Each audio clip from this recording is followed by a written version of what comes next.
జై శ్రీమన్నారాయణ. తిరుప్పావై 19వ பாசுரம்.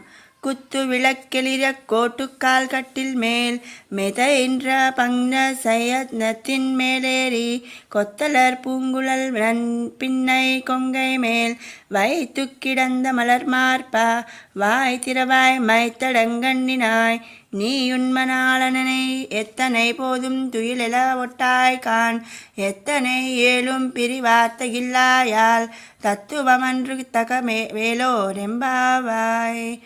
దీపములు చుట్టూను వెలుగుచుండగా ఏనుగు దంతములతో చేయబడిన కోళ్లు గల మంచముపై చల్లదనము తెల్లదనము మెత్తదనమును కలిగి ఎత్తైన విశాలమగు శయ్యపై అధిష్ఠించి గుత్తులు గుత్తులుగా పూచి వికసించిన పువ్వులను తలలో కేశపాసమున ముడుచుకొనిన ఓ నీలాదేవి యొక్క వక్షస్థలముపై పరుండి విశాల వక్షస్థలముపై విరాజిల్లు ఓ శ్రీకృష్ణ, ఒక్కమారు నోరు తెరిచి మాట్లాడవయ్యా.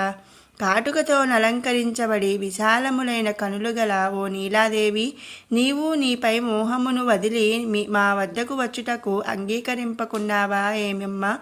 అంత మాత్రపు వినియోగమును కూడా సహింపలేవా? ఇది నీ పురుషకార స్వరూపమునకు స్వభావమునకు కూడా తగినది కాదు.